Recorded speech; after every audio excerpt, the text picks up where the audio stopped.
Welcome back to Factorio in the March 2021 community map. So last time I got this blue stance going, I didn't actually queue up any blue stance though. So starting with that, I think what I want to go for is definitely the advanced oil processing because I can then do the heavy and light oil. And it's also lead into this, lubricant, electric engines onto robotics and other cool stuff. But something I actually want to do before most of that, because I did notice a little bottleneck I'll show in a moment, is the insert capacity bonus because I want this non-stack insert capacity +1. So then I'll do that and then probably onto robotics because unless I see something else I need like more lab speed or maybe lab speed, maybe mining productivity, something like that. Getting down to this gets onto some really nice stuff as well as onto the next stance. Now the reason I want it is if we look at this here, you can see most of the labs are working but they do keep stalling. This is because inserters aren't fast enough. Now I could upgrade all the inserters and so forth, but this will provide an upgrade as well. And I think the same applies here with these. They aren't quite running at full speed. You see it's going between working and item ingredient shortage. Again, I could put more inserters, but I could just get this upgrade and it makes everything better. Also, you can see here there's clearly not enough iron. I could upgrade this belt, but then there's not enough iron here, there's not enough iron here. So something to do is going to be upgrade this. Also seems to be running out of coal. It's all getting diverted this way for power. There's not really much more I can do to mine coal, but I'm going to get this little bit here. And then I think do something with that because power is eating all and I actually possibly need more power. If we look at this, we're already very close to the limit there. But always like expansion stuff, I'm probably just going to do that and then do a quick review or something rather than show it all separately. So probably the first interesting bit is upgrading this coal. So what I'm going to find is that a lot of these coal miners, these from here, they've got like a mixture of coal and copper. So this bit will be fine, but these ones and these ones are going to be mixed. So I'm going to bring the belt down here, and I guess I can have one more there just for... There's actually a bit there, so it gets that tile, just for completeness. So what I'm going to do is just turn that off there for a second. I'm going to have a splitter, it's going to have output quality with coal on it. So it's going to send the coal this way and the copper that way, so I can go around and loop up there somewhere. And this is going to come over here. Like that. That can also bend around, and I'm going to put an input priority on this one because I want to stop this backing up, so I'm going to give this priority. And then same deal over here, this is going to have a splitter or something with input priority on the one that I'm starting. So I got an upgrade for the coal, so I decided to put a station here. This just loops around up there, and I think I'll put the iron station there probably for the time being because that's all kind of blocked. I'm using this coal mine here, nothing too special, so this just loops around here, then comes over here. And I'm doubling the size of the power plant. I still need to make some more steam engines, they cost a lot of iron. And right now I just don't have to spare iron, but this was good progress on that. So I got iron setups. This is a relatively straightforward mine with a train here. I used the fast belts for some of it because there's a lot of miners. Need to go and get some more actually because I didn't quite have enough with me. One special thing with this is this coal splitter here. So some of these edge ones around here, they're getting iron and coal, so I'm going to need to filter that. And it's not really anything for me to do with the coal right now. I have to do with that at some point in the future when I do with this coal patch here. So for now those aren't really working, but they're placed down so that I don't make any mistakes in the future with that coal because of that mixed belt. The rest of it should be either iron or coal. And I've got two trains on this route because it is quite a long way. It's going to come from here all the way down there, and I think I'm going to need quite a lot of iron. And at the other end it offloads into these chests into this belt here. And then what I've done is I've merged all of these together. In fact, a lot of those have run out, so there's some free miners. So I've merged all of these together onto one fast belt because there's not actually that many miners there. And then what I can do now is I've got fast belt outputs here, so I can upgrade these, upgrade this to get more iron and steel. So also while doing iron, I'm doing the steel. This is mostly involving right now just upgrading these to steel furnaces. And I brought over some transport belts from that splitter. What I'm going to be able to do then is I'll probably double this, maybe treble it. But right now I'm still waiting on those furnaces to be made. It's kind of restricted by the amount of steel I've got. So I come on to the first brand new thing today. I want to get this advanced oil processing. Actually, but I could do the water here. I kind of want to change how I did this. I'm just going to pull this up because I think I can do it with like less total pipe segments. which is if I have like the oil, what am I saying, oil there, and I have the water there, then let's go like this and it'll tile for each one. And that gets me the water and the oil, and then our cables can go like that. So that's the input. So what I'm going to do is actually double the number of these I've got, so that can just disconnect for the moment. And then I'm going to take this 6 as a blueprint and put 6 more over there. New thing though I'm going to have for the outputs, I now have light oil and heavy oil. So that can be light and that can be heavy, and I'm going to just keep them straight like this because I think this is simpler. You can do more compact layouts, but I also want the ability to put like another one down here, pointing the other way at some points in the future if I need expansion. And these will just have underground pipes across there. And again, I can just blueprint this to the required number. Give the bots a moment to build it, and this will be done. So having got tanks for the light oil and the heavy oil, I don't actually have a use for light or heavy oil right now. So what I'm going to do is crack it from heavy into light, from light into gas. And I'm going to make this circuit control so it doesn't drain all of the fluid, because I will need some in the future. So what I'm going to have is a pump, and these pumps are just to act like a valve rather than like a pump. So it's not for a pressure reason, it's just because I want to control the quantity. And let's say 5,000 on the tanks, so they hold 25,000. So when this tank is about a fifth full, then I'll let the pump run. Make sure I change this for light oil. So for the cracking, I'll need water as well, so I can have one pipe here for oil, one pipe here for water. And water I can pull off of this one here, so that won't be a problem. And then similar deal to oil, just using underground pipes to get access, like that. And then the outputs are all the same, so I can just connect them all together nice and safely. Pass over the power pole. And you probably need quite a lot of light oil ones, so I'm going to start with, I think, 12. But I can use this same design for heavy oil as well, so if I take this for 3 and 6, and I'll put this, I guess, I'm just going to put this in line with this pump actually, it's easier. So that's there. Make it line up though so it looks neat. So again, water, but that will be the pump there. So heavy oil's there, water's there, connect all these up. Make sure once these are built, just remember to change the recipe, although it's like essentially the same, it is a different recipe. So we're going to put that there. Cut the bots out a bit with that. So this will be light oil, so the output just needs to go into this tank. Make sure it doesn't get blocked by the pump, because otherwise you could like deadlock not having any light oil, so this doesn't want, it could be full. And so you don't want that, you want it to go in the tank. That goes into that tank. Corner thing on, then this one will go into the gas tank. Right, so it doesn't even need to connect directly to the gas tank since I've already got the pipe here. I'm just going to connect down to this pipe. So that's going to look like that.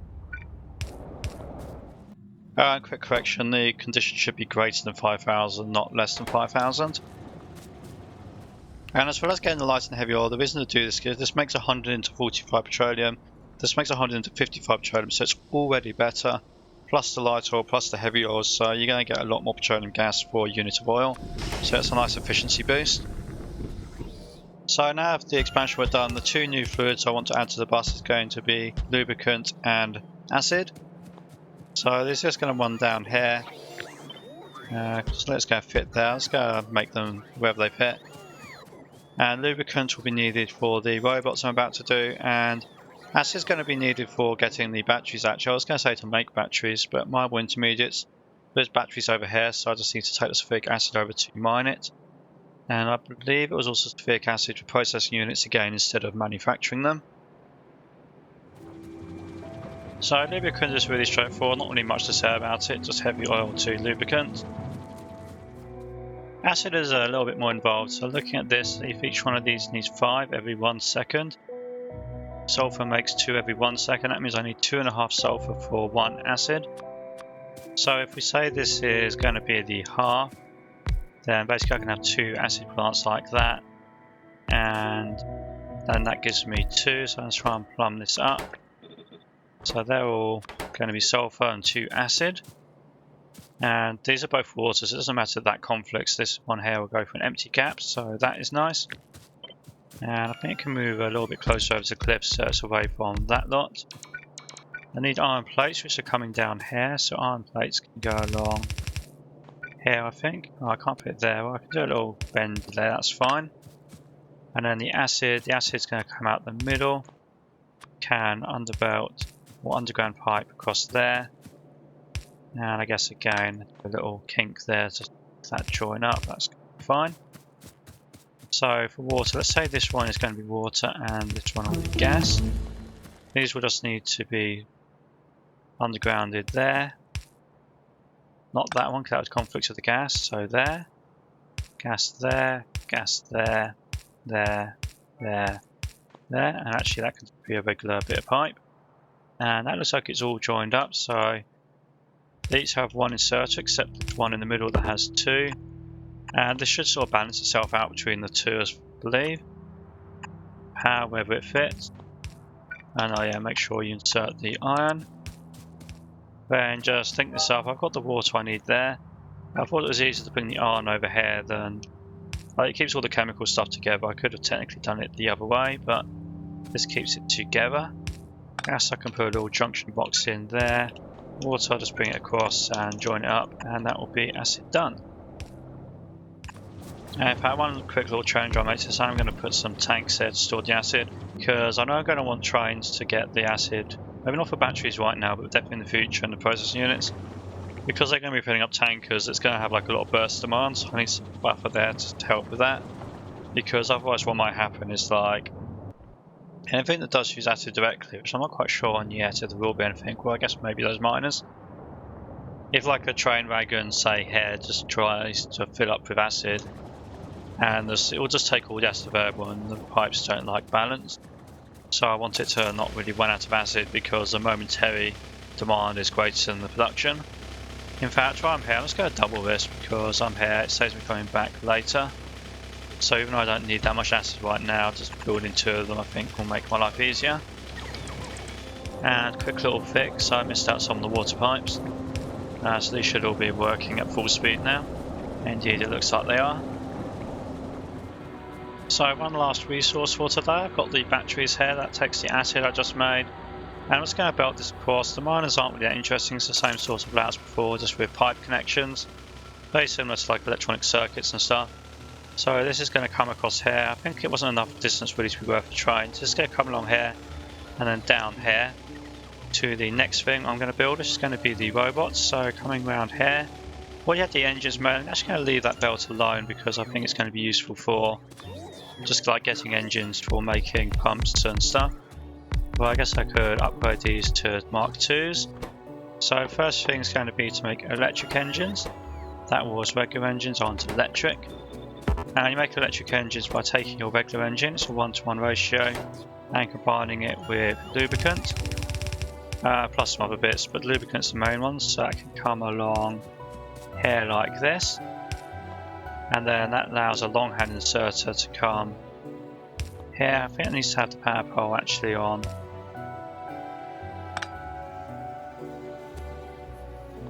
Yeah, the power pole has to go on this side, so just checking this. So, because it's important the inserter is always downstream from the inserter bar. So it needs to go either here or here, but it can't go here. Because what would happen then is this one would like not get enough items. So that's those done. Now to make the engines into robot frames, it's actually a 1-to-2 ratio, so I'm going to go over that way to give myself a little bit more space. So looking at this, it's going to be 2 out like that. It's also going to be in because it needs these electronic circuits. So I can put electronic circuits, it's going to be on the near side of this belt. So electronic circuits and lubricant obtained, so this is now starting to work. Actually I needed power for that, and so let's put the power poles there then, so that they all have power. But I will need to continue this off over here for the next thing. So for the robot frames you also need batteries and steel, so I can get the steel from here, just figure out the way of doing this. Probably going to be maybe like that, and then that can come across. Not quite there. I want to leave these vertical bits empty because it's going to be tidier. So batteries can come across, and then I'll put on the robot frames. Assemblers, nothing really special about those either. So robot frames, they're going to take both items and outputs over there, so they need both long and short. Now I just did this wrong again, that's what I said before. This here needs to be downstream of this. So this way around will work. The way I had it won't work because this end one would never be able to get electric engines. And this I can repeat. How many was this? I want to have a total of 16. So that's 12, 15. I've got to stop with 15, that kind of is tiny. And honestly, I don't need as many of these, I just need a little bit of burst production to get them early on. Once I've got like a few thousand robots, it's not like I'm going to make them constantly. Now what I'm going to do here is I'm going to have 2 assembly machines, one for construction, one for logistics. So what I want is, I want to like do half and half, so I'm going to use a splitter to like balance them. It's going to come along like this, I think. And I'm not too worried about the fact this will store up more buffer, I just want it so that if there's a shortage, it will balance production. So that will come around there. Then these need advanced circuits and regular circuits. So what I can do, I guess, is if I put an underground there, this belt can do both. So that will come around like that. Then I'm going to put the output into 2 logistic chests, another one. And probably only need like, let's say 100 spare robots. Then have a roboport. That can go here with 2 more inserters. And this one, go put a circuit condition on, so get some wire, connect to those. Set this to read statistics, so I get T for construction bots, Y for logistics. So this was construction, so this is going to be T. And let's say I want to have no more than 500 for the time being. And then let's say 500 for logistics bots as well. Logistics bots, let's try to pronounce that right. And that's because like I don't want to have like thousands of bots just sat around. It's a waste of resources. There's other things I could be doing about steel, especially when the steel is like still not backed up. So I don't want to waste steel. Although I have run out of science, something low density structures. I'll need that soon. So yeah, it's a waste of resources. So I don't want to be making more robots than I need. And if you use available, that's the other way of doing it. What I tend to find is if you do like a big construction project, let's say I try to delete a forest, it will just make like 10,000 bots trying to cope with that. And if you get even the worst situation where they start running out of battery power, so all your bots are sat around a roboport and not being able to charge up, it goes, oh, there's no bots available, makes even more bots so that even more bots can sit around the roboport and not be able to charge up. The downside of this was I have to manually decide, okay, I want to have another 500 or another 1,000 or whatever. So it gives me more manual control. And the robots are now being made. So the main reason to use these rather than the basic ones is to have more battery power. They actually have the same base speed because I needed the basic robots to be actually usable early game. If you make them even slower than slow, then it's just kind of pointless using them. So the main thing is more battery power, which means they can go a longer distance, like from here to over there or something, which, especially on your main logistics network rather than a small personal one, that's going to be a big deal. It means less time going to roboports to charge up and so forth. In terms of the roboports also, these have like quite a small construction area, whereas the normal ones have quite a big one. And as such also the normal one, like you can build them next to each other like this, and this is in the construction zone so it can like self-replicate. If I build this here, it's outside the construction zone, it can't self-replicate, I'd have to build them far closer. Even though the logistic spacing is the same, because again that was just convenient. Now that's going to be pretty much it for today. I did a lot of resource expansion, so zooming out on the map. All the new oil stuff, that's pretty nice. Got the batteries, got a lot of expansion on like existing resources like iron and steel and so forth. So that's all going to be stuff that's quite useful for later. Unfortunately a lot of it was kind of more of the same, so quite a lot of play time for not a lot of content. But this gives me a really good setup now to get lots of robots for better construction. I'll probably go on to try and get portable robotics with power armor so that I can do stuff remotely more quickly. Not remotely, portable, like the portable robots more quickly rather than the networked roboports. And it's also putting me in almost a position to get onto the yellow utility science. I believe these low density structures and processing units are the two things left to be done. So I hope you enjoyed that. Be sure to like, subscribe and enable your notifications if you wish to see more.